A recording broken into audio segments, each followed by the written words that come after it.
Bom dia a todos. A gente está aqui para mais uma reunião da Rede Paulista de Avaliação de Tecnologia. Eu vou apresentar os convidados, mas antes eu vou dar alguns informes gerais. A doutora Evelinda está na Anvisa hoje, mas eu vou falar de algumas coisas que vêm acontecendo, que é uma parceria, né? Não vou nem falar parceria, porque é nosso chefe, mas a Rede Paulista está trabalhando, então, com os processos de judicialização da Secretaria, que chama S-Codes.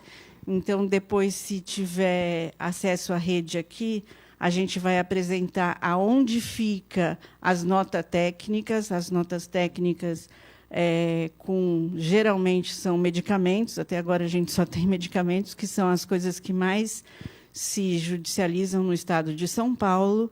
Ainda não são os pareceres técnicos, mas são as notas técnicas, que são feitas em parceria com a Conitec.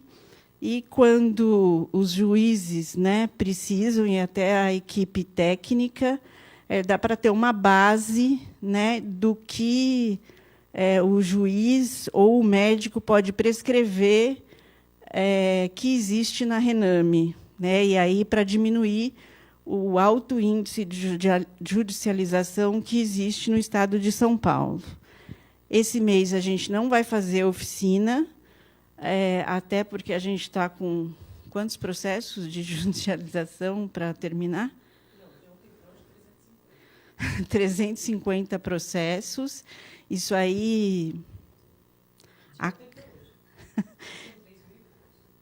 Isso aí é um recurso financeiro, uma torneira aberta, né, de recurso financeiro que acaba com o dinheiro nosso, né, do SUS. Enquanto a gente estiver gastando com isso, realmente fica muito difícil manter o sistema público de saúde e manter qualquer coisa que fale em avanço de sistema público e avanço de boas práticas que os nossos hospitais possam querer beneficiar os pacientes. E o mês que vem, então, tem 2 oficinas, uma de PTC, que, na realidade, é o parecer técnico-científico para que o Ministério pague os medicamentos e os equipamentos, as incorporações do Sistema Único de Saúde, e a oficina de equipamentos médicos, né, de 27 a 29, a outra é de 21 a 23. Né? É logo depois da oficina, e o outro é um pouco mais para o final do mês. Eu vou pedir desculpa, que eu acho que esse mês o nosso secretário, ele, não sei se ele usou uma lista antiga, e muita gente não recebeu o convite. Tá? O mês que vem a gente está sem secretário, e eu espero que a gente se acerte, podendo mandar os convites com maior agilidade. Eu vou agradecer, então, o professor Edson, de Botucatu. É sempre um prazer receber as pessoas de Botucatu aqui, minha terra. E a Natália, que é a orientanda dele. E, mais uma vez, a gente vai falar de boas práticas na assistência. Embora isso não reflita diretamente em recurso financeiro, né, a gente não recebe a mais para fazer isso, essas boas práticas elas refletem imediatamente na assistência ao paciente. Né? Então, é um prazer estar aqui com eles. E o objetivo dele é que isso seja... Acho que ele vai explicar melhor, mas que isso seja feito em rede com alguns hospitais que ele pode citar, né? Mas, se tiver alguém aí nos assistindo e pode fazer alguma pergunta, a gente tem feito isso em webconferência, através da Rede RUT. Eu agradeço os meninos aqui que estão todo mês com a gente. E, se alguém tiver em dúvida depois, isso vai para o YouTube, na Repates, e a pessoa pode entrar... Repates.saúde, e alguém pode entrar em contato com a gente nos e-mails que as pessoas já têm. Muito obrigada. Eu agradeço a possibilidade de estar aqui e espero que essa apresentação, que é brevíssima, consiga ajudar apresentar o estudo e, se possível, contar com a ajuda de vocês para que esse estudo aconteça e seja bem sucedido. Então, o nosso estudo é um estudo sobre a presença de espaços propícios à comunicação de más notícias em hospitais e escolas do Estado de São Paulo. E a ideia dele, ela se baseia no fato de que a gente tem um volume grande de literatura reforçando a importância da comunicação em saúde enquanto uma tecnologia leve, que tem um papel muito importante de influenciar e modular a forma como os pacientes lidarão com as informações que eles recebem, como que a doença é aceita, de como que eles vão aderir ou não a determinado tratamento e, inclusive, na própria relação entre diversos profissionais de saúde. O nosso foco ele está sobre um aspecto específico da comunicação em saúde, que é sobre a comunicação de más notícias. Más notícias são qualquer notícias que influenciem de forma negativa a expectativa do interlocutor, no caso o paciente ou a família dele. Então, por exemplo, a notícia de que um paciente teve um diagnóstico de câncer é a má notícia mais clássica estudada. Mas as más notícias envolvem, por exemplo, o mau prognóstico de um paciente que está internado, uma piora clínica ou mesmo do óbito de alguém. E a gente tem um volume grande de literatura mostrando que a forma como essa notícia é dada influencia como o paciente vai aceitar o tratamento dele, influencia como a família vai lidar com o processo de luto e vários aspectos, inclusive do sofrimento psíquico, não só da família e do paciente, mas inclusive do próprio profissional de saúde, que é outro elemento muito importante da nossa atenção. E estudando um pouco sobre essa questão da comunicação de má notícia em saúde, por exemplo, o próprio Ministério da Saúde, em 2010, desenvolveu um esforço grande de tentar implantar em algumas instituições no país protocolos de comunicação de más notícias. Então, eles fizeram um piloto no Rio de Janeiro, do qual eu fiz parte como um dos agentes de preceptores disso. E esse protocolo gerou a publicação de um livro e existe, de fato, na literatura uma série de protocolos sobre como, em termos técnicos, promover uma comunicação mais efetiva de notícias difíceis para pacientes e familiares. Boa parte dos estudos sobre esse tema, eles lidam apenas com a questão da interação profissional e paciente, ou profissional e familiar. No entanto, todos os protocolos em comum tem o fato de que há uma recomendação muito forte de que essa comunicação aconteça em um espaço reservado, um espaço que provenha privacidade, que provenha contato face a face, que facilite a comunicação e não, por exemplo, num corredor de uma enfermaria. E pesquisando na literatura, a gente encontrou que, na verdade, não existe praticamente pesquisa nenhuma analisando onde essas comunicações ocorrem nos hospitais, em especial nos hospitais de escola. E a gente fez, então, uma proposta de pesquisa em que a gente queria estudar no ambiente físico das instituições, nos hospitais de escola do Estado de São Paulo, num conjunto de enfermarias que vão desde enfermarias de clínica médica até oncologia, até unidade de terapia intensiva, se existem salas que permitem uma comunicação reservada, particular, entre profissionais e pacientes ou seus familiares. E a ideia é conseguir olhar para os hospitais que estão sujeitos dessa pesquisa, são as instituições, não são pacientes internados, a gente não vai entrevistar paciente absolutamente nenhum. Então a gente quer... o que a pesquisa envolve? Ela envolve simplesmente que... Então, o que a pesquisa envolve? Então, deixa eu voltar aqui. Ela envolve apenas a apresentação da assinatura de um termo de consentimento livre e esclarecido por um responsável pela instituição. Essa pessoa, qualquer pessoa que dentro da hierarquia institucional se sinta à vontade para assinar a autorização da instituição, pode ser, por exemplo, o superintendente, em alguns lugares pode ser o diretor técnico, outros pode ser o diretor administrativo, em alguns lugares pode ser inclusive o diretor clínico. Depende do contexto de cada instituição.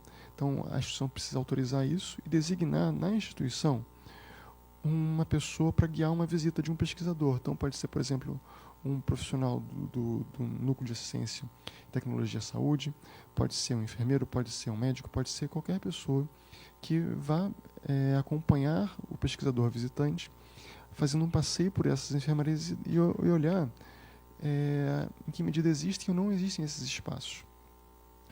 A escolha pelos hospitais de escola, ela tem um motivo muito simples. São hospitais que têm um papel enorme na formação, e a formação que o profissional recebe nesse hospital, ela vai ser disseminada pela rede, né, de saúde, tanto pública quanto privada. Então, o profissional que, na sua formação, presenciou práticas, falou, olha, na minha formação, na minha escola, tinha uma sala onde a gente conseguia sentar e conversar com as pessoas de forma reservada, isso dava uma qualidade maior para a comunicação, isso vai estar disseminando uma mudança posterior em outros lugares, a gente imagina. Então, nosso foco, a princípio, são hospitais de escola, de escolas médicas, que já tenham pelo menos uma turma formada de profissionais, e algumas escolas têm vários hospitais de escola de referência, então a gente está focando apenas o hospital escola maior, que seja campo de estágio obrigatório, que tem o maior número de especialidades. Então, de cada escola a gente quer só um hospital. Então, a princípio parece uma coisa muito simples, né? A ideia da pesquisa é muito simples. O problema é que a gente está tendo muita dificuldade de conseguir contar com a colaboração dos hospitais, porque a gente manda os contatos para os superintendentes são super ocupados, eles estão muito atarefados com problemas muito urgentes, que tem a ver com o financiamento do hospital, de como fazer a estrutura hospitalar funcionar para atender esse objetivo primário, e eles não têm tido tempo de conseguir analisar nossos convites. Então a gente veio aqui hoje para tentar contar e pedir encarecidamente com a ajuda e colaboração de quem puder nos ajudar, para que a gente consiga ter algum informante-chave, algum contato nas escolas médicas que participam dessa rede, que possam nos ajudar a viabilizar o aceite e a autorização para participar na escola e a visita. Basicamente isso, estou disposto, estou aberto a qualquer questionamento. Muito obrigado pela atenção. Essa tipo de pesquisa, você não entrou no PPSUS com ela? Teve uma pesquisa mais ou menos desse porte, né, que foi com os cuidados paliativos. Acho que não sei se vocês, quem está aqui sabe, ou quem está via webconferência sabe, que foi um estudo desse com os hospitais e escolas para saber a demanda de cuidados paliativos que tinha dentro do estado de São Paulo, que foi até um pouco mais difícil, que era uma pessoa de cada hospital ia numa enfermaria, passava um questionário, tipo um corte, de saber quantas pessoas dentro daquela... Acho que era por enfermaria, não era, Patrícia? Que precisava de cuidados paliativos, por isso que me chamou a atenção, que era até um pouco mais difícil, mas que é uma pesquisa que entrou pelo PPSUS e acho que vai sair o resultado agora, nesse ano, né? Quer dizer, é possível saber isso. O que eu queria saber, até na hora que a gente for fazer o convite para os outros hospitais, é assim, vamos supor, vale se eu tiver uma sala de notícias difíceis no hospital que não seja dentro da UTI? Deixa eu me expressar melhor. A secretaria está fazendo hospitais. Tá? Eu sei que a secretaria, mesmo com a crise hoje, ela tem em construção, fora os AMES e os CAPs. Isso não vale. AMES e CAPs não vale. Porque CAPs também tem notícias difíceis, né? E AMES também, pode ter diagnóstico de CA. Né? Por exemplo, eu acho que hoje em construção a gente deve ter poucos hospitais, mas deve ter em número de 8 a 10. Não tem essa sala. Não tem. Nos 10 que a gente está fazendo, não tem. Inclusive, em 3 que eu sou responsável, não tem. Não pensei nisso. Tá? Pensei em capela, né? Mas não pensei nessa sala, até porque espaço físico em hospital é a tapa, né? É disputado a tapa. Vale se a gente tiver uma sala? Porque assim, é difícil eu ter uma sala na clínica médica, uma sala na pediatria, uma sala no serviço de onco. Se eu tiver uma sala, eu não queria entrar nessa sala, né? Porque fica meio estigmatizada, né? A sala de momentos difíceis. Mas vale? Excelente pergunta. Veja, uma coisa é o objetivo da pesquisa. Então, a pesquisa, ela tem como intuito estar conseguindo fazer uma análise descritiva dos hospitais, dos espaços que existem hoje. Então, é só isso. Então, com base nisso, a gente vai refletir sobre como esses espaços foram organizados. E uma coisa que a gente leva em conta, certamente, é essa questão de quanto que o espaço ele é disputado, né? Então, o espaço que existir, a gente quer ver, porque a gente quer conseguir aprender com ele. Então, por exemplo, no meu hospital, hoje, né, a gente tem uma salinha dentro de algumas das unidades de terapia intensiva. Isso, há alguns anos atrás, provavelmente não existia, e hoje isso existe. Então, a gente fica muito feliz em ver isso. Mas, por exemplo, nos meus setores de enfermaria, a gente não tem essa sala. Então, onde é que essas coisas acontecem? Né? Então, por exemplo, tem uma sala de aula que é acoplada a algumas enfermarias. Em algumas situações, os médicos, os residentes chamam as famílias para estarem lá. Às vezes a gente invade a sala da enfermeira. A gente pergunta para a enfermeira, a gente pode usar a sua sala um pouquinho para conversar uma situação com uma determinada família? E a gente quer olhar isso também. Porque tudo isso é informação que é importante para a gente conseguir entender nessa análise descritiva. Então, em termos da pesquisa, os hospitais não têm que estar preocupados, olha, eu só vou participar se eu tiver uma sala para mostrar. Porque tanto a presença da sala quanto a ausência da sala é uma informação muito valiosa. Então, um dado que eu esqueci de mencionar é que os dados são absolutamente sigilosos. Então, a gente não vai pegar e dizer, olha, no hospital tal tinha sala, tinha 3 salas, no hospital tal não tinha nenhuma sala, portanto, o hospital tal é melhor do que pior do que o outro. Então, a gente não vai, na apresentação dos resultados, em momento nenhum, fazer nenhum ranqueamento de escola e dizer que tal hospital é melhor ou pior. A gente quer apenas descrever isso. A escolha pelos espaços é uma escolha administrativa.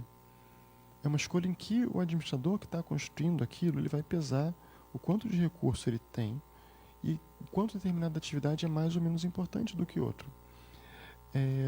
Por exemplo, num AME, como você estava colocando, a gente tem um espaço dos consultórios. Isso pode se dar absolutamente dentro de um consultório.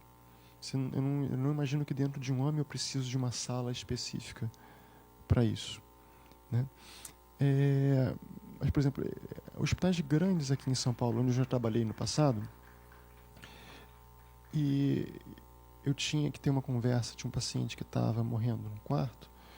Essa conversa frequentemente acontecia no hall do elevador, sabe? E seria muito bom se eu tivesse uma salinha onde eu conseguisse chamar aquela família para ter uma conversa. E não precisa necessariamente ser uma conversa sobre alguém que está morrendo. Ela pode ser simplesmente uma situação em que eu quero conversar sobre como é que foi a resposta do paciente a um antibiótico. E seria muito bacana para aquela família não ter que fazer isso num ambiente onde tem um monte de gente passando de um lado para o outro. Porque as pessoas querem privacidade. Não só quando eu estou lidando com câncer ou diagnóstico de HIV ou de uma coisa que pode ser socialmente mal aceita. Então, por exemplo, eu tenho um amigo que me contou de um lugar nos Estados Unidos em que na UTI, na entrada da UTI, havia toda uma série de salas, que eram salas de vidro, e eram salas onde as famílias ficavam esperando para receber notícias. E cada família ficava meio que numa sala, e eles entravam, e os vidros eles proporcionavam que em determinado momento a sala ficasse, eles ficavam leitosos, então ninguém conseguia ver ou ouvir o que estava lá dentro. Óbvio que eu entendo que essa não é uma coisa possível na maior parte dos hospitais, né, porque é por uma própria questão de espaço físico. Mas a ideia é tentar trabalhar com o que é possível. Então a gente espera que nessa pesquisa, a gente tem uma hipótese muito clara. A gente tem uma hipótese de que essas salas são raras, de que elas se restringem a locais, muitas vezes como as unidades de terapia intensiva, né, e que existe uma carência delas. E essa é uma mensagem importante que a gente tem para dar. Então, por exemplo, já fico muito feliz de que a simples ideia dessa sala, de um lugar onde essa comunicação pode acontecer, ela tenha motivado você para pensar, será que nesse história que a gente está construindo a gente não podia ter criado uma salinha para isso em algum lugar? Óbvio que isso não depende de você. Isso depende de toda uma questão de recurso, do que existe ou não. Mas essa é uma questão que hoje ela é invisível. Porque a gente não parou para pensar nisso. Por quê? Porque quando os hospitais que a gente tem, eles nasceram há 50 anos ou mais atrás, muitos deles... Tenho certeza que um dos hospitais, que é o Pérola Baito, o Dr. Gebrim já chegaria aqui com essa ideia. Então, é uma questão de vivência dele. né? O doutor Gebrim, ele já vai chegar aqui e vai falar, olha, eu preciso dessa sala, porque a vivência dele é uma vivência diferente. A vivência, por quê? Porque ele trata de vítima de violência sexual, né? Se você falar isso, um dos hospitais que agora eu estou pensando, né?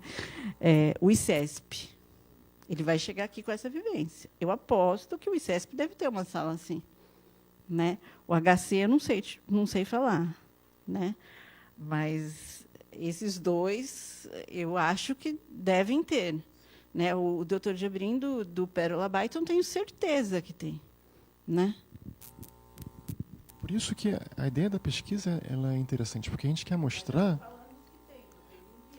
Não, mas não é viés, é uma análise descritiva, porque, veja, a gente quer mostrar onde isso existe e onde isso não existe. Então, tem alguns lugares que tem. E a gente fica... Porque na hora que a gente mostra que tem alguns lugares que tem, isso sinaliza que outros lugares também podem ter.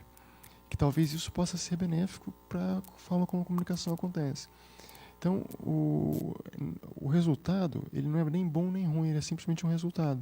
Então, se eu mostrar que no Hospital Pérola Byton isso existe, isso pode ser um sinal para outros hospitais, olha, algum lugar conseguiu colocar isso, né? E talvez isso possa fazer sentido para que o administrador fale, a gente vai reservar aqui uma sala em que a gente vai ter um espacinho para isso. Isso é um pedacinho pequeno do cuidado. Certamente isso não vai conseguir sozinho modificar tudo, mas ele passa a dar uma mensagem em termos institucionais sobre os valores da instituição, que a instituição valoriza a comunicação e está dando para ela um local importante a ponto dela reservar um espacinho. Por exemplo, nos hospitais que fazem transplante. Então, nos hospitais onde fazem transplante, é uma conversa bastante delicada, não é?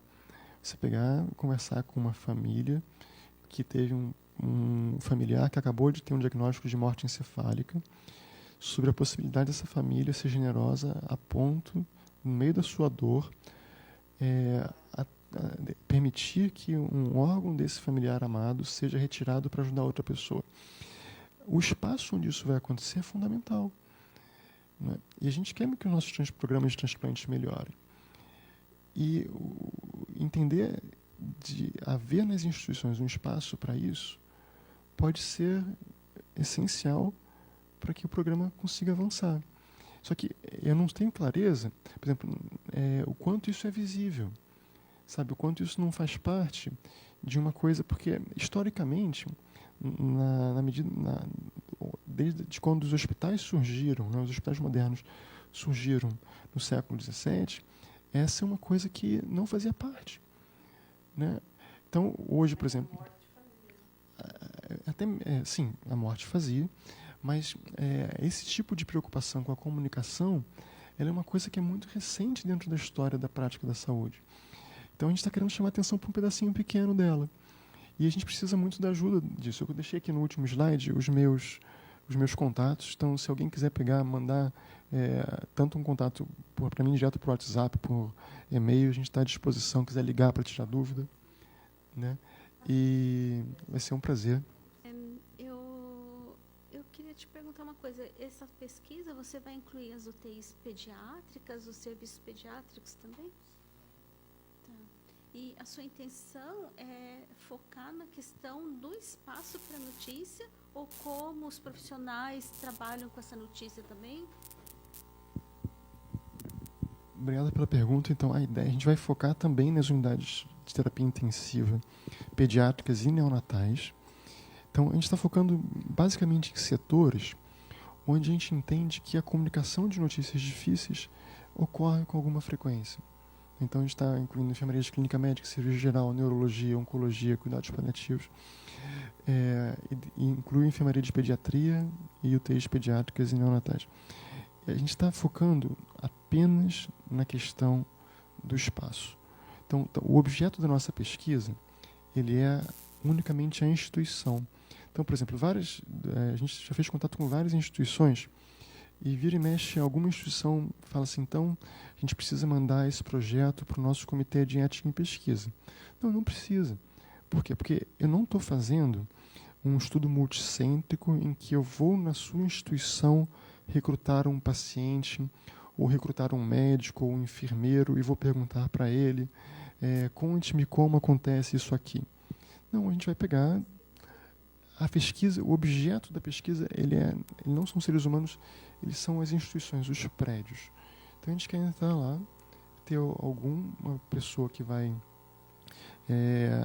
nos guiar pela instituição, a gente não vai sair andando pelo hospital, perguntando nada para ninguém. Então a ideia é que o responsável pela instituição autorize e fale, olha, no dia tal você vai encontrar a enfermeira Luísa, a enfermeira Luísa vai junto com você fazer a volta pelo hospital, ela vai passar junto com o pesquisador nas enfermarias, né? A gente já tem feito algumas dessas visitas e a gente vai olhar, olha, aqui tem essa salinha que é para isso. Ó, aqui não tem sala nenhuma, mas a gente às vezes usa a sala da ouvidoria, entendeu? Que fica aqui. A gente vai lá, a gente pode olhar a sala da ouvidoria. A gente vai, olha a sala da ouvidoria, a gente anota como é isso. Se a instituição permitir, a gente tira uma foto. Se a instituição falar, não quero permitir isso de jeito nenhum, a gente não tira foto nenhuma. E a gente vai fazer uma análise desse espaço. Como é que ele é? Tem cadeira, tem mesa no meio. Ele é um espaço que ele permite uma comunicação privativa ou não? Ele é um lugar que não permite? Então, porque se a gente fosse tentar investigar esses outros aspectos, isso geraria um grau de complexidade na execução que seria muito grande. E outro ponto que fez com que a gente não optasse por avaliar o processo é que eu já tenho um volume de literatura muito grande que me diz que me caracteriza como é que é esse processo. Então eu não estaria aportando nenhuma informação de fato nova para a literatura. Enquanto que em tentar entender como esses espaços são nesses hospitais, isso é uma informação muito nova para a literatura. E que pode ter de fato uma contribuição concreta para a forma como a gente projeta hospitais no futuro. Eu perguntei porque eu fui enfermeira de UTI por 20 anos, um pouco mais até. E assim, eu achei bastante interessante, né, a questão que você colocou, mas também talvez assim, geralmente a gente não tem espaço, né? Eu trabalhei em hospital particular, em hospital público, então, geralmente a gente não tem espaço para notícia, né? Então a gente tem que no momento conseguir arrumar algum lugar de alguma maneira, uma sala, né? A sala da enfermeira ou a sala do médico, em algum lugar a gente consegue esse espaço para essa notícia, ou até se não for possível vai ser ali no meio do corredor mesmo, né? E no lugar onde você estiver, onde você puder, né? E agora, com relação a essa questão dos hospitais, você delimitou os hospitais de ensino, é isso? Os hospitais que são hospitais de ensino vinculados a uma universidade, ou você vai incluir os hospitais que servem como campo de ensino também? Que servem como... Ah, tá. Porque senão ficaria um número... N. Tá, aí você consegue ampliar. E mais uma coisa que eu queria colocar. Eu já participei de uma pesquisa da Secretaria de Saúde que foi assim, nos hospitais próprios da Secretaria de Saúde, né, da administração direta. E assim, realmente não é muito fácil você entrar, você tem que conversar com o gestor, isso que envolve a questão se tem um recurso, não tem, é bastante complicada, né? A pesquisa que nós fizemos foi através da Escola de Enfermagem aqui da USP e mesmo assim foi difícil. Tem essa questão do comitê de ética que eles geralmente querem levar, mesmo a gente tendo já aprovação do comitê de ética da escola, né? Tem essa questão. Então assim, não é fácil mesmo você entrar para essa instituição. Então você provavelmente vai ter que ter alguns parceiros para conseguir, né, facilitar esse caminho para você. Na época, quem facilitava esse caminho para a gente era uma pessoa aqui da secretaria, que ela, né, participou desse projeto também, né? Foi oficial, né? Tinha a autorização do secretário na época. Então isso facilitou muito o trabalho da gente para entrar, mas não foi difícil. Esse processo de autorização demorou bastante tempo, foi quase um ano, você mandando ofício e para conseguir essa. É isso que a gente está vivenciando, por isso que a gente está aqui hoje para pedir ajuda. Muito obrigado. Eu queria fazer 2 colocações. A primeira é a seguinte: em termos de ação dentro da gestão dos hospitais, você vislumbra essa sala como um espaço específico e exclusivo? E, sendo assim, ou mesmo que não seja exclusivo, essa sala teria algumas características especiais a serem colocadas? Pensando em termos de alterações que o hospital teria que fazer para implantar uma sala como essa, investimentos, etc. E a segunda colocação eu achei muito interessante, o que acabamos de ouvir, que talvez a Secretaria de Saúde seja realmente um caminho para se chegar mais facilmente a esses hospitais. Eu acho que isso é interessante, porque o caminho realmente é difícil, muitas vezes você tem que passar pelo comitê de ética novamente, então talvez via secretaria fosse uma ideia interessante. E dentro disso, vocês já conseguiram entrar em algum hospital, ou seja, a pesquisa já está em curso? Já? Tá, ok. De novo, obrigado pelas perguntas. Então, a gente já conseguiu sim alguns hospitais, graças a Deus. A gente gostaria de conseguir alguns mais. Obviamente eu não posso divulgar quais hospitais que a gente foi, porque a gente prometeu anonimato aos hospitais e a gente vai cumprir isso. Assim, a literatura, ela aponta algumas características que deveriam ocorrer nesses espaços em relação à disposição de mobiliário, por exemplo, e possibilidades.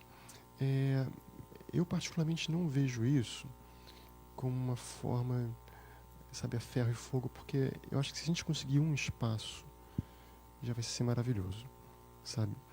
Então, óbvio que a ideia da pesquisa é conseguir contribuir de alguma forma para alguma mudança no futuro. Então, a gente espera que a pesquisa da Natália, ela consiga estar gerando, por exemplo, um documento com algumas recomendações para a gente discutir com os gestores, para a gente discutir na Secretaria Estadual de Saúde, olha, com base na literatura, o que seria esse espaço, né? O que é possível. Então, eu acho que o que seria necessário, assim, o que seria o ideal? Seria ter alguma sala. Eu acho que ela não precisa ser restrita para mais notícias, mas para qualquer situação que a gente precise de uma comunicação reservada. E que essa sala conseguisse proporcionar uma certa privacidade visual e acústica. Sabe? Porque, por exemplo, tem lugares, por exemplo, no ambulatório onde eu atendo, né, é uma parede de drywall, né, e dependendo do paciente que está do lado que não ouve bem, tudo que você fala na sala do lado eu ouço na minha, né, e isso tem a ver com a forma como isso foi desenhado, porque na hora que projetaram aquilo, e assim, é um espaço que com certeza ajuda um monte de gente, ele proporcionou com recursos limitados, você conseguisse ter de repente 30 salas, 60 salas de ambulatório que antes era um corredor. Só que isso foi feito de um jeito que por N motivos acabou prejudicando a privacidade de quem está ali dentro. E o que acontece é que a gente está nesse espaço o tempo todo, isso fica invisível, a gente não repara nisso mais, e essa coisa invisível, ela está dando uma mensagem para os nossos alunos que saem da escola de que é normal isso. Então, aquilo que foi uma contingência em função de uma limitação de recursos, de repente não é mais uma contingência, ele ganha um ar de normalidade, ele se reproduz. Então, a ideia não é pegar e começar a quebrar os hospitais, a ideia é tentar falar, olha, seria bacana se esses espaços ocorressem. Tem algumas instituições que conseguiram com grande esforço criar alguns espaços assim. E vamos ver em cada lugar se isso pode ser viável ou não, né? E o que se vai ser viável ou não vai depender da instituição, né? E aí vai ter que se pesar risco-benefício como qualquer administrador faz, custo-benefício, quanto que vale a pena ou não. E de repente a gente pode descobrir que tem lugares, ó, nesse corredor aqui a gente não consegue, mas a gente vai disponibilizar uma sala que fica no outro andar, que de repente, para uma situação específica, isso pode ser muito necessário, né? E o simples fato, eu acredito, da instituição colocar isso na sua pauta de discussão, isso passa uma mensagem para os profissionais que estão ali, muito poderosa do valor que é dado à comunicação, né? E eu acho que essa pequena mensagem, ela pode ajudar a gente a formar gente que se comunica melhor. Porque não adianta eu ter uma aula maravilhosa sobre a importância da comunicação em saúde, se na hora que eu saio da sala de aula, o padrão de comunicação que eu encontro na instituição, tanto aquele que é mediado pelos profissionais, os profissionais entre si, com os pacientes e com os alunos, quanto naquele que eu vejo nos espaços. Se aquilo que eu vejo na prática vai totalmente contra aquilo que eu recebi na teoria. Então, a pesquisa é muito simples, só que o que a gente está esbarrando é realmente nessa questão da dificuldade de a gente conseguir ter o aceite para isso. E não é porque as pessoas não acham interessante. Toda vez que a gente explica isso para alguém, fala, nossa, que interessante. Só que eu preciso que alguém que possa autorizar isso fale assim, tudo bem. E eu entendo perfeitamente o lado de quem está lá e não está autorizando, porque a pessoa está atolada com uma pilha de papéis e uma pilha de preocupações muito mais urgentes do que uma pesquisa pequena de um pesquisador de uma instituição que é longe da dele, que... Então, isso é uma realidade, né? E eu acredito que para a gente conseguir crescer enquanto instituições de pesquisa, eu já conversei isso inclusive com o presidente da Associação Brasileira de Ensino Médico, a gente precisa criar consórcios de pesquisa, em que a gente se propõe a ter pelo menos uma pessoa em cada instituição que vai tentar ajudar. Então, quando você tiver uma pesquisa na USP que envolva profissionais, de alguma forma, outras escolas médicas, não seria ótimo poder saber que tem lá em Botucatu, tem o Edson, que você vai ligar e falar, Edson, você pode me ajudar? Eu vou falar, olha, se eu puder ajudar, eu vou ajudar. Então, e assim, por exemplo, a gente tem escolas médicas, isso é uma coisa que, por exemplo, que tem como política institucional que não vão participar de projeto nenhum de pesquisa se eles não tiverem um coautor na pesquisa. Sabe? Que, assim, absolutamente eu respeito a decisão da escola. Mas essa é uma prática que eu estou ensinando os meus profissionais a serem egoístas. Eu estou ensinando eles a só olhar para o próprio umbigo. Essa é a mensagem que a instituição está dando para as pessoas. E isso vai inviabilizar a pesquisa de acontecer lá, mas também vai inviabilizar que a instituição dela construa parcerias futuras, porque ela corta a possibilidade da ajuda mútua, que é a forma da gente conseguir crescer. Então, então eu acho que, de alguma forma, a gente também gostaria de suscitar essa discussão de como estabelecer, e de repente esse espaço que vocês têm aqui, ele é um espaço que pode potencializar esse tipo de formação de rede, de apoio mútuo.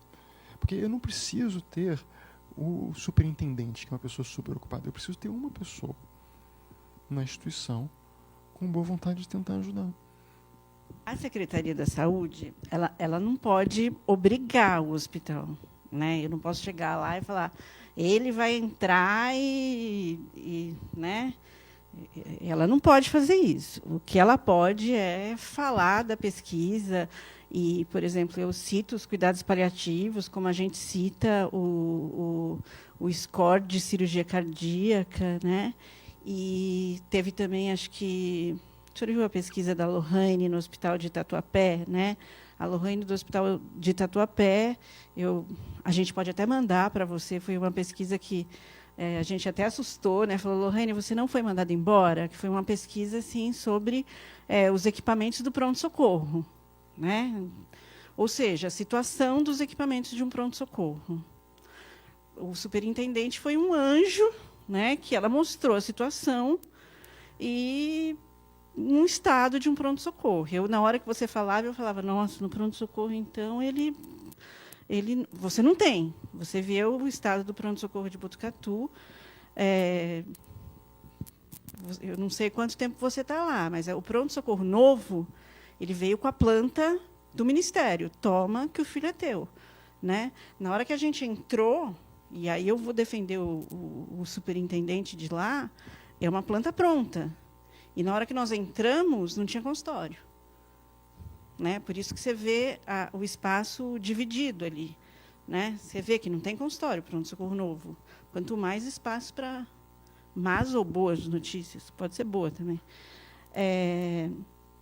O que a gente tem, que eu estava pensando agora, dentro da Secretaria da Saúde, é uma comissão de humanização, né? Que talvez seja um caminho mais fácil, ao invés da gente ir hospital por hospital, que a gente pode fazer esse contato, certo? Obrigar o hospital, a Secretaria não pode, certo? Não é É óbvio que, quando a Secretaria pede, com exceção de alguns hospitais, como, por exemplo, a Santa Casa, de São Paulo, e as outras Santas Casas, que a Secretaria não pediu para abrir, embora elas prestem serviços de alta relevância para a população, a Secretaria banca um pedaço de custeio, né, porque elas prestam serviço ao SUS, mas elas não são da autarquia direta, elas não são da autarquias, elas não têm esse vínculo com a Secretaria.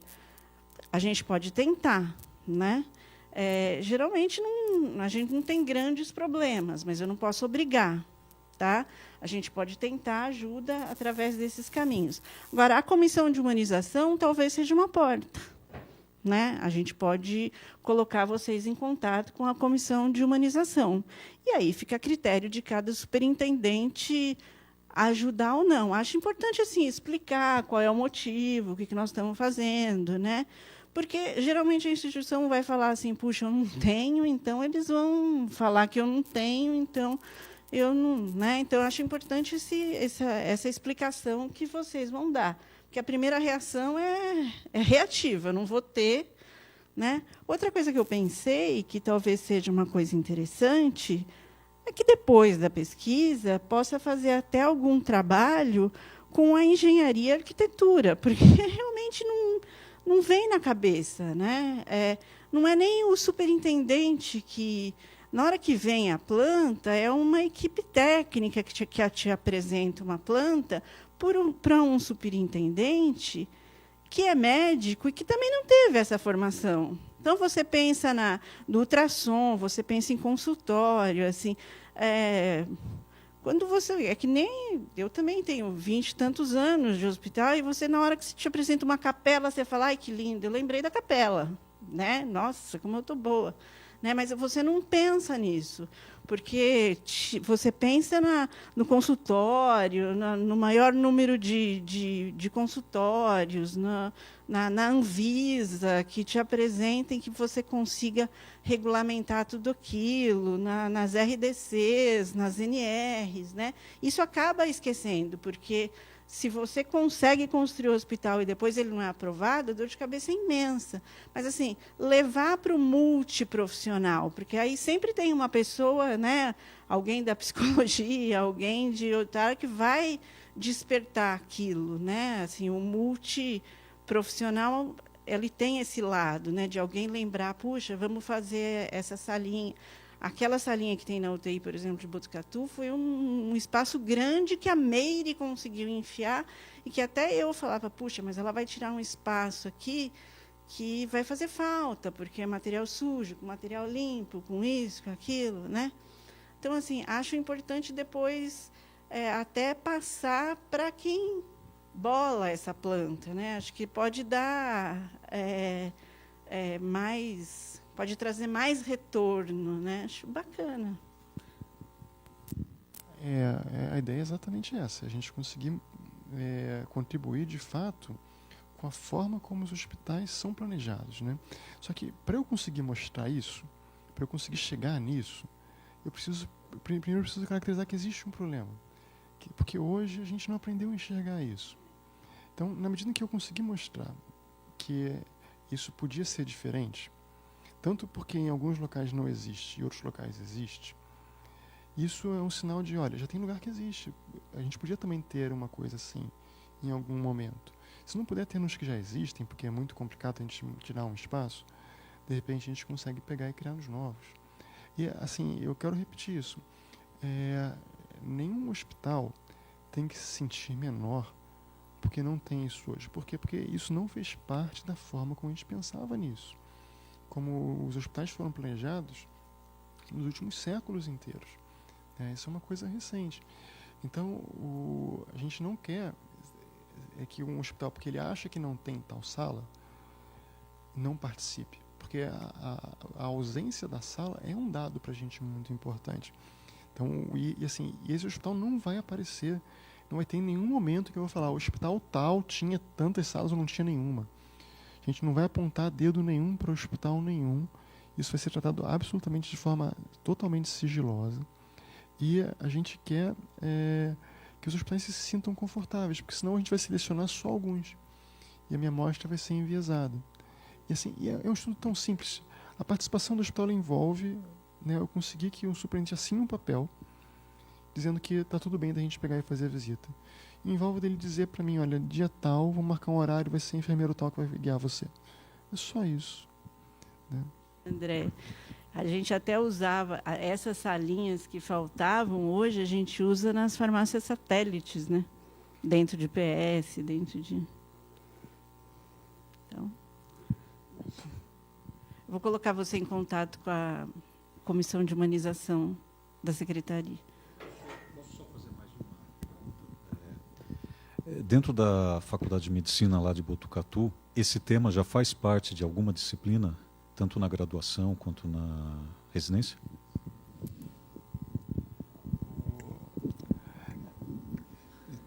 Então, esse tema, o tema da comunicação das más notícias, ele faz parte sim do currículo de Botucatu e de várias outras instituições que eu conheço, né?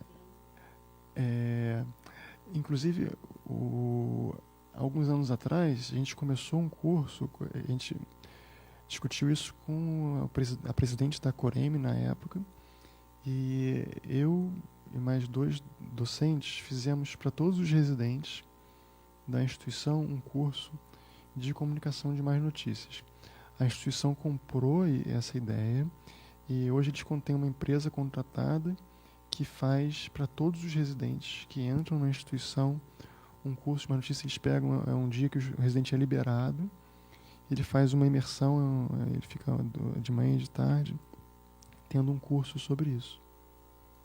E assim, não é uma coisa exclusiva do Botucatu. Eu sei de várias outras escolas que colocaram isso como parte do currículo delas.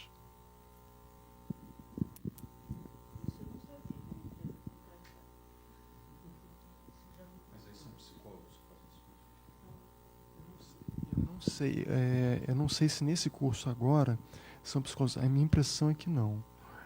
Eu sabia que tinha, antes de ser uma empresa, era um médico que fazia isso. Eu acho que era um médico, inclusive, da equipe de transplante. Né? Teve essa iniciativa do Ministério da Saúde, como eu falei, há alguns anos atrás, de iniciar esse processo de capacitação. E eu sei que as equipes de transplante, as pessoas designadas para fazer a captação dos órgãos, elas passam por esse tipo de treinamento também.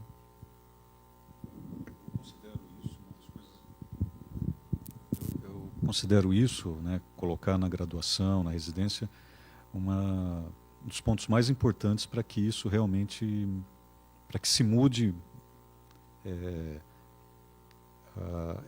mude essa questão, né, mude como se encara essa questão. E eu, agora falando particularmente, eu trabalhei muitos e muitos anos em UTI e pronto-socorro. Eu acho que a comunicação é uma das coisas mais difíceis da atividade do médico, do enfermeiro, da equipe multiprofissional que atua não só nesses locais, mas no hospital como um todo. E aqui foi citado também cuidados paliativos. Também já trabalhei com cuidados paliativos e esse é o tema principal, na minha opinião, porque faz toda a diferença em relação a todas as outras, todos os outros procedimentos e técnicas que se usam nessas situações. É uma diferença muito, muito grande. E capacitar, formar os profissionais em relação a isso, na minha opinião, é o ponto principal.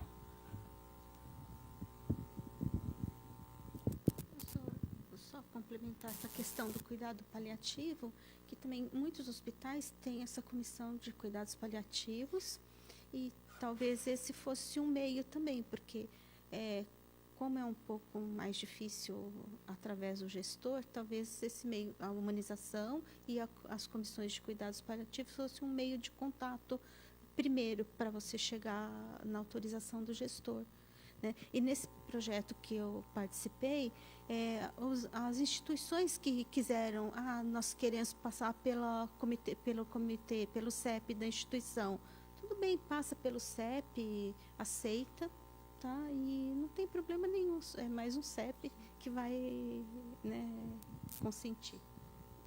Inclusive está tendo CEP que fala assim, não precisava ter passado com a gente, está tudo certo, entendeu? Mas a gente entende, a gente respeita todo o fluxo que a instituição colocar para a gente. Eu concordo totalmente com o que você falou. Aliás, qual que é o seu nome?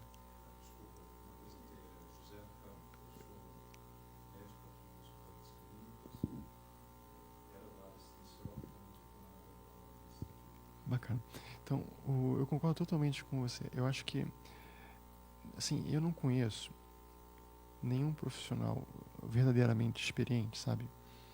Que, quando você pergunta para ele qual é a parte mais difícil da assistência à saúde, eu falo assim, médicos, enfermeiros, psicólogos, todo mundo.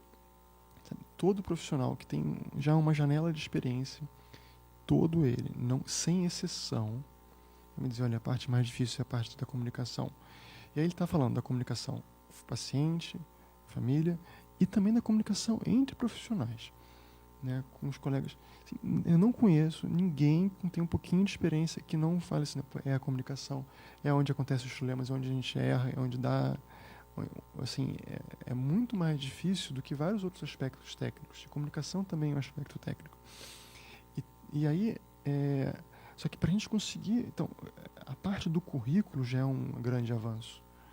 Só que a gente precisa conseguir dar um próximo passo, que é quebrar o hiato que existe entre a formação teórica e a formação prática. Então, tem um monte de pesquisa sobre a questão do currículo oculto na formação dos profissionais de saúde e o quanto que esse currículo oculto, que é aquele currículo que a gente não aborda, que a gente não discute, mas que ele está lá no corredor, quanto que ele influencia. E essa dissonância entre a mensagem que eu recebi na sala de aula e a mensagem que eu recebo silenciosa circulando na instituição o tempo todo, ela é muito forte, né? E ela permeia tanto os meus exemplos que eu vejo, quanto os espaços. E mudar isso precisa de uma abordagem multifatorial, né? E eu acho que uma delas pode ser a arquitetura. Acho que algumas questões na arquitetura favorecem certos modelos de comunicação e outras questões desfavorecem isso. Então, essa pesquisa ela tentar fazer, assim, ela não vai resolver o problema. Não vai. Mas ela gostaria de colocar mais um tijolinho para a gente conseguir, ou tirar um tijolinho desse muro, sabe? Tirar mais umzinho.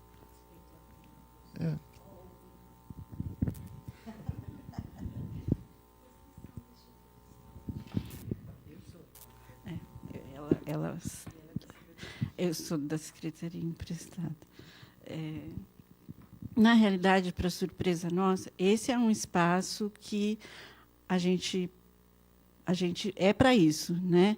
Embora os núcleos de avaliação de tecnologia eles foram criados no intuito maior, né, de avaliar as tecnologias, a gente se deparou com práticas de boa assistência com muita maior demanda, assim, do que a gente já sabe o que precisa trabalhar em judicialização, né? A judicialização ela chega e a gente já sabe o que precisa trabalhar.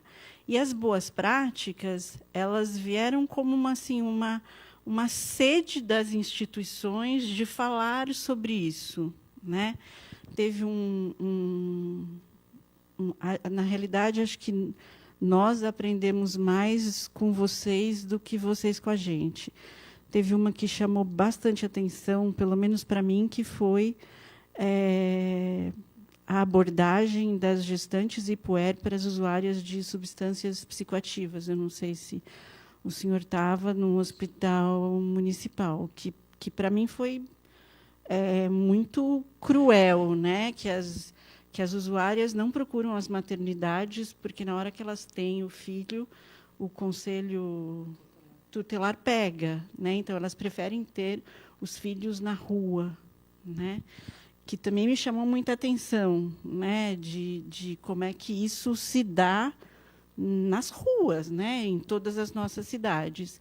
E que, realmente, isso é uma coisa que precisa ser vista, assim como essa, assim como os cuidados paliativos e tantas outras que a gente assistiu.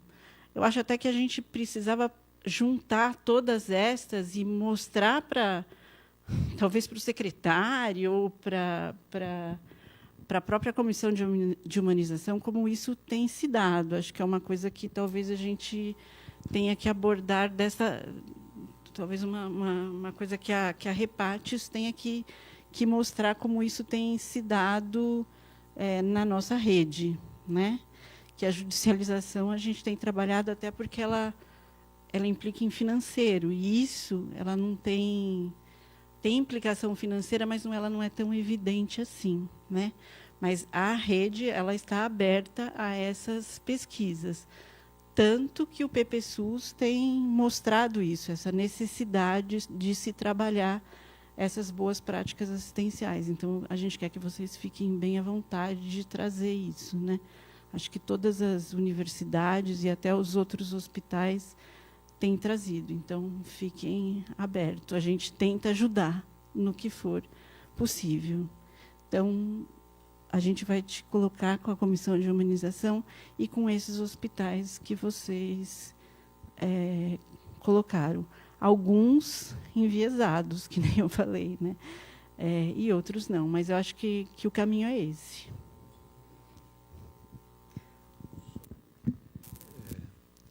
Agora, a pergunta é em relação ao Repates e a questão da judicialização. Todos os processos de judicialização passam por vocês? E esses que vocês recebem... Eles já são ganhos, né? Tá. Você judicializa e você ganha. Certo. E aí, depois, eles são revistos, né?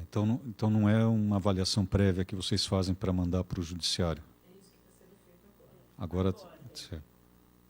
Essa primeira nota técnica. É, Aqui vem internet.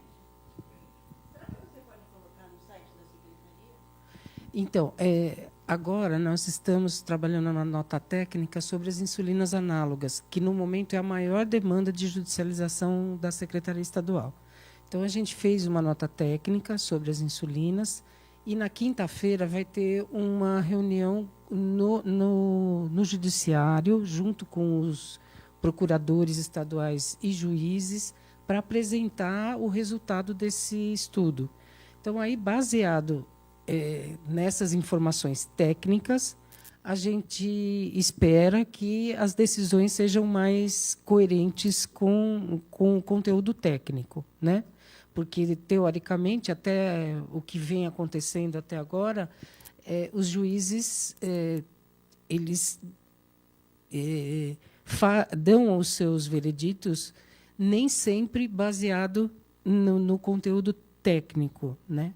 E a intenção na secretaria já vem sendo feito isso, essa aproximação com o judiciário, mas a intenção agora é trabalhar mais próximo deles e com o conteúdo que a gente vai produzindo as notas técnicas e levando ao conhecimento deles a informação. A gente fez um levantamento rápido sobre as insulinas, os processos de judicialização das insulinas análogas de 2016, de ontem para hoje, para levar informação para o judiciário. Então, assim, tem despacho do juiz que é, primeiro, o pedido do médico, que é totalmente infundado, teoricamente, né? E aí o juiz despacha em função do pedido médico, e também infundado totalmente. Então, assim, Na maioria das vezes, o prescritor não tem o conhecimento do assunto, ele prescreve de acordo com a sua necessidade, enfim, o seu conhecimento, e a secretaria se vê obrigada a pagar por um insumo que nem sempre vai trazer benefício para o paciente. Então, pensando na segurança do paciente também, não só pelo viés econômico, porque a secretaria tem uma limitação financeira, mas também pela segurança do paciente. Nem sempre o prescritor está levando o melhor medicamento para o usuário. Então, a gente está começando esse processo. Mas, assim, as demandas são imensas e a gente não tem muita gente para fazer os estudos, né? Mas a gente está começando. É que eu acho esse assunto muito importante e o judiciário ele tem solicitado a vocês esses estudos ou vocês têm uma ideia de o quanto eles acessam essa página das notas técnicas? Desculpa, porque esse seria o ideal, né? Que eles eles fizessem a avaliação prévia antes de soltar a sentença.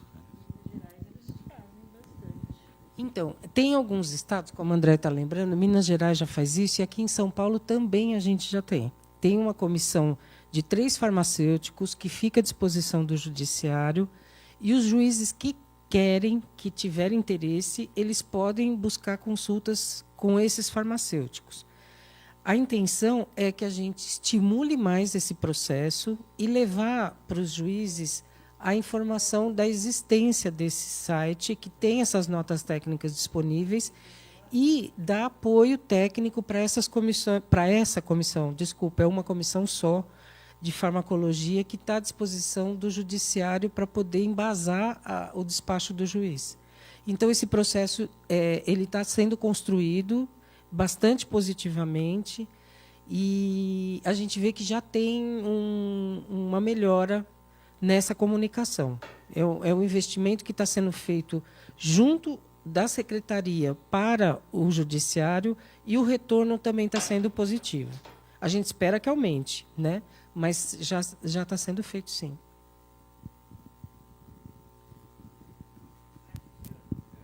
Eu acho isso muito importante, inclusive porque o judiciário, muitas vezes, eles não têm noção, talvez isso seja algo a ser trabalhado, eles não têm noção da urgência ou não de determinado procedimento, de determinada medicação. E talvez assim o apoio técnico da secretaria ou de outros órgãos da saúde pode gerar bons resultados em relação a isso.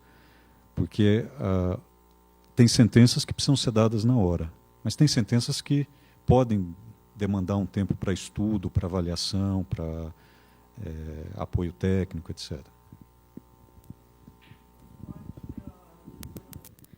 Só um instantinho, Andréa. Deixa eu só dar uma complementada. Eu acho que é isso mesmo, né? E a gente vê que assim tem sentenças judiciais que não têm nenhum cabimento, né? Por exemplo, tem pacientes que querem furar a fila do transplante e entram com ações judiciais. E teve um caso aí que eu soube aí na secretaria que o juiz determinou que em 10 dias fosse feito um transplante cardíaco numa criança.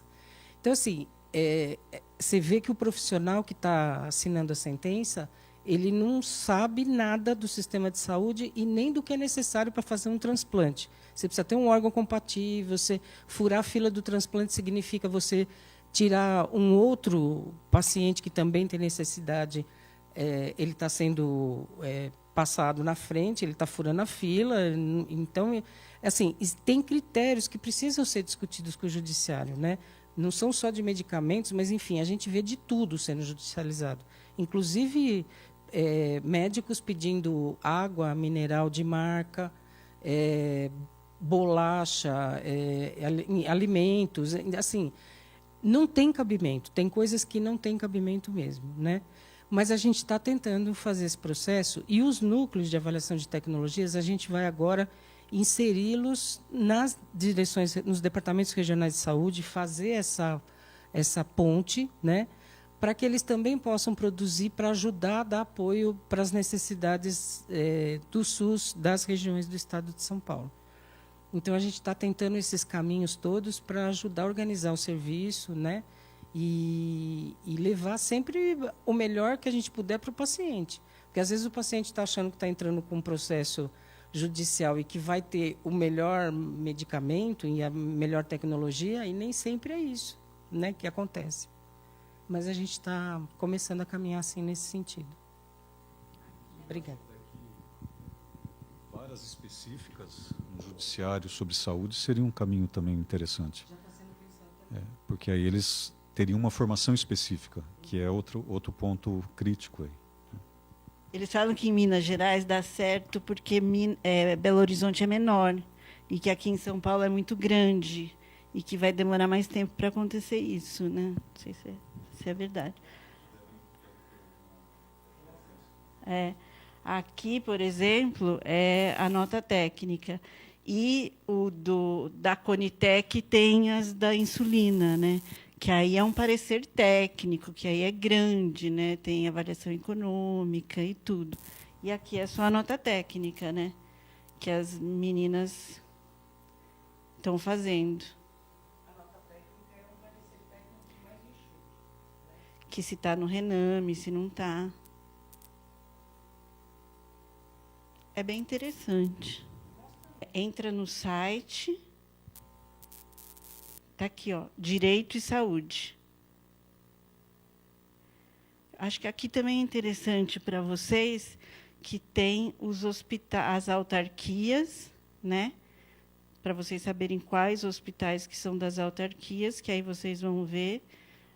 Aí, ó, Hospital da Universidade de São Paulo, Ribeirão Preto, e os hospitais que são... Tem todos os hospitais, acho que vocês viram por aqui, né? E aí tem os hospitais que não são da administração direta, que dá para vocês puxarem pela lista. E alguns hospitais de OS, que talvez vocês possam pegar. Para o Botucatu tem o estadual e o hospital de base de Bauru, que talvez seja uma boa vocês pegarem, né? Que também é administrado por Botucatu. E aqui também, se vocês entrarem, tem a data das reuniões nossa, para vocês virem as próximas vezes, ou participarem via Rede RUT, que lá também em Botucatu tem, mas será um prazer vocês virem pessoalmente. E é isso. Agora, pelo YouTube, Repartes.saúde. Aqui, para quem não conhece, a doutora Evelinda, que é a coordenadora da secretaria. André que nos fala. Aí dá para vocês verem tudo. Prazer, gente. Muito obrigada a todos. E a gente espera se ver em breve, outro mês.